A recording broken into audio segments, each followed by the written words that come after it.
పాత్రికేయ మిత్రులారా, త్రివిక్రమ్ శ్రీనివాస్ గారు నా విజ్ఞప్తిని మన్నించి వారు రావడం, నా సినిమా చూడడమే కాదు, ఆయన మెచ్చుకోవడం, చాలా మంచి సినిమా తీసుకున్న నారాయణమూర్తిని మళ్ళా అభినందించడం, ఇది కేవలం విద్యార్థులే కాదు, తల్లిదండ్రులే కాదు, ఉపాధ్యాయులు మొత్తం అందరూ కూడా చూడదగ్గ మంచి సినిమా తీసావని ఆయన ఇలా చెప్తుంటే నాకు చాలా ఆనందం ఉందండి. వారికి హృదయపూర్వకంగా ధన్యవాదాలు చెప్తున్నాను సార్. ఈ సినిమా ఈ నెల ఆగస్టు 22వ తారీఖుని రిలీజ్ చేస్తున్నానండి. ఓ ప్రేక్షక దేవుళ్ళరా, మీరు చూడండి. నా చిత్రం ఏమాత్రం బాగున్నా సరే 10 మంది చెప్పండి, ఆదరించండి. నేను ఇంకా ఇలాంటి చిత్రాలు తీయడానికి నాకు శక్తిని ప్రసాదించండి. వందనాలు మీకు. Thanks a lot. Thank you. ఈ టైం కూడా వచ్చారు మీరు పాత్రికేయ మిత్రులారా, మీ దండం పెడుతున్నాను. పాత్రికేయ మిత్రులారా, వందనాలు మీకు. ఒకసారి ప్రసాద ల్యాబ్లో నేను అలా బయటకు వెళ్తున్నప్పుడు మన సార్ అక్కడ థియేటర్ దగ్గర ఉన్నారు, ఫైనల్ మిక్సింగ్ థియేటర్ దగ్గర ఉన్నారు. ఆయన వారు కనపడిన వెంటనే విశేష వెంటనే ఆ మహానుభావుడు ఇప్పుడు ఏం చేస్తారు సినిమా, పలానా సినిమా విశాఖ ఉక్కు ఆంధ్ర హక్కు ప్లాన్ చేసుకుంటున్నా సార్ అని చెప్పా. ఆయన ఒక మాట అన్నారు, నారాయణమూర్తి గారు, మీ సినిమాలు సక్సెసా ఫెయిల్యూరా పక్కన పెట్టండి, మీరు చేసే ప్రతి అటెంప్ట్ కూడా ఒక అచీవ్మెంట్, మీకు ఎప్పుడు ఏ సహకారం కావాలని చేస్తాను అని ఆ మహానుభావుడు నేను అడగకుండా ఎంతో సహాయ సహకారం అందించాడండి.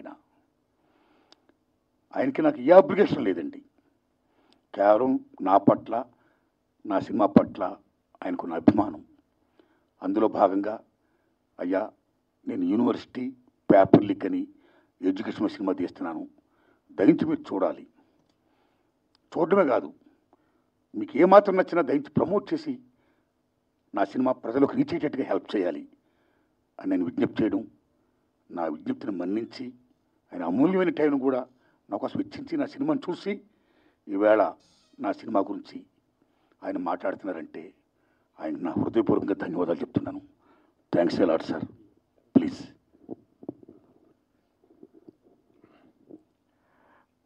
ఆయన ప్రేమతో చెప్తున్నారు, కానీ యాక్చువల్గా ఆ రోజు నేను ఆయన కలిసినప్పుడు, అంటే ఎప్పటి నుంచో నేను భీమవరంలో సినిమాలో రాకముందు నుంచి, ఎందుకంటే ఆయనది 32 సినిమాల ప్రయాణం, అదేమి చిన్న ప్రయాణం కాదు. నేను ఎందుకు ఆ మాట చెప్పానంటే, ఆయన సినిమా ఆడటం ఆడకపోవటం అనేది తీసి పక్కన పెట్టి ఆయన వన్ మ్యాన్ ఆర్మీ. ఆయన దాంట్లో రాజు ఆయనే, సైన్యాధిపతి ఆయనే, సైనికుడు ఆయనే, అన్నీ ఆయనే. సో ఒక్క మనిషి సినిమా ఆలోచన పుట్టడం దగ్గర నుంచి దాని ఎగ్జిక్యూషను, దాని తాలూకు రిలీజ్ వరకు సినిమాని తీసుకెళ్ళి జనం ముందుకి థియేటర్లో సినిమాని ఒకే ఒక వ్యక్తి ఇంత ప్రయత్నం చేస్తున్నారంటే, అది కూడా ఖచ్చితంగా ఏదో ఒక కారణం ఉండి తీరాలి సినిమాకి, దానికి ఖచ్చితంగా ఏదో ఒక ప్రయోజనం ఉండి తీరాలి. ఒక మాట మనం ఖచ్చితంగా మాట్లాడాలి, ఆ మాట వినపడాలి. అంటే నొక్కబడే గొంతుల గురించి మాట్లాడడానికి ఒక గొంతు ఉంది, ఆ గొంతు అందరికీ వినపడాలి.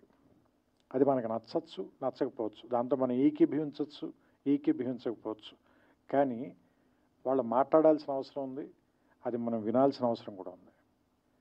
లేకపోతే ఏం జరుగుతుందంటే, ప్రపంచంలో ఏకపక్ష ధోరణి అనేది రావటం మూలంగా రాబోయే జనరేషన్స్ చాలా సంకుచితంగా తయారైపోతారు.